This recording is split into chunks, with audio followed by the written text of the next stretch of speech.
के लोगों ने आखिर कैसे बनाई थी। ऐसे ही कई बातें तो आज भी एक रहस्य बनी है।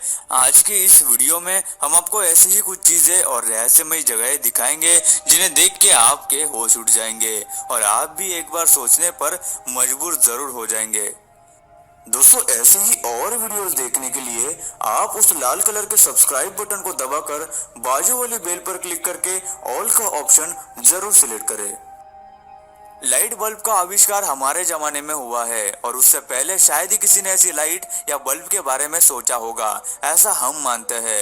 लेकिन ऐसा नहीं है।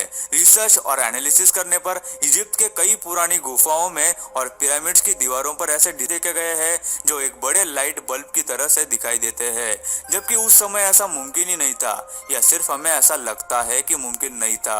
थ्योरीज ये भी कहती है कि इजिप्ट में जो पिरामिड्स है वही असल में इन लाइट बल्ब के इलेक्ट्रिसिटी को जनरेट किया करने का काम करते थे और फिर इसी इलेक्ट्रिसिटी को जमीन के जरिए प्राचीन इजिप्ट के शहरों में भेजा जाता था। लेकिन दावे के साथ इस बात को स्पष्ट नहीं किया जा सकता। लेकिन प्राचीन इजिप्ट की दीवारों पर बनाई गई वो बल्ब की तस्वीरें किसी सच्चाई से कम नहीं है। इस थ्योरी से रिलेट करते हुए उनका नाम डेंडेरा लाइट्स भी रखा गया। आज के दौर में भी ऐसी कई सारी जगहें हैं जहां पानी की काफी कमी है, जिसके कारण लोगों को काफी तकलीफ होती है। लेकिन अब उन समस्याओं के लिए हमने डैम्स जैसी चीजें बनाई है। लेकिन पुराने जमाने के लोग हमसे भी एडवांस थे। पेरू में एक शहर है नास्का, जो नास्का लाइन जैसे वर्ल्ड हेरिटेज साइट के लिए मशहूर है। लेकिन नास्का में और एक चीज है जिसने वैज्ञानिकों को सोचने पर मजबूर किया, जो करीब 1500 साल पुरानी है। इन स्ट्रक्चर्स को फुक्रियोस कहा जाता है। असल में ये एक तरह का गोल और गहरा कंस्ट्रक्शन होता है जो नास्का शहर से 4 किलोमीटर की दूर उत्तर में है।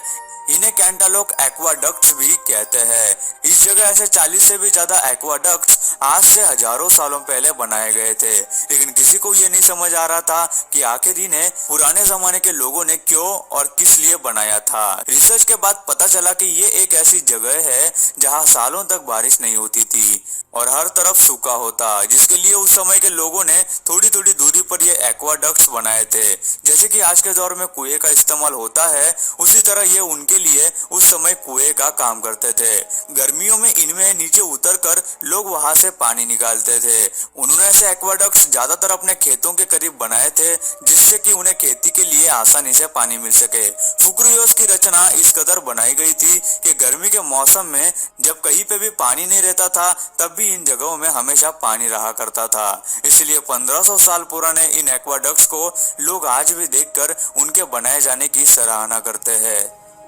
माया सभ्यता इतिहास की सबसे एडवांस सिविलाइजेशन मानी जाती है। आज के दौर में जब हमारे पास सारी टेक्नोलॉजी और एडवांस सिस्टम है, फिर भी ऐसी कई चीजें हैं जो हम नहीं कर पाते। लेकिन जिस सिविलाइजेशन की हम बात कर रहे हैं वो आज से 4000 साल पहले पृथ्वी पर रहा करते थे। उनके पास ऐसे कैलेंडर्स हुआ करते थे जो आने वाले हजारों सालों के बाद के भी सोलर इक्लिप्स के बारे में बता सकते थे, जो हम आज इतनी तरक्की करने के बावजूद भी नहीं कर पाते। लोगों का कहना है कि एक समय में जब एलियंस धरती पर आए थे, तब उन्होंने ये टेक्नोलॉजी माया सभ्यता को दी थी। मेक्सिको में इस सिविलाइजेशन के बनाए गए पत्थरों पर कई कार्विंग्स पाए गए हैं, जिन पर यूएफओ की तरह बनाए डिजाइन देखे जा सकते हैं। इतना ही नहीं, कुछ कार्विंग्स पर एक एलियन पायलट जैसी शक्ल भी देखी जा सकती है और ऐसा एक आर्टिफैक्ट भी मिला है जो एक एलियन के जैसा दिखाई देता है। उस समय के लोगों के पास ऐसी कौन सी टेक्नोलॉजी थी जो हमारे पास आज भी नहीं है, या ये सब टेक्नोलॉजी उन्होंने एलियंस की मदद से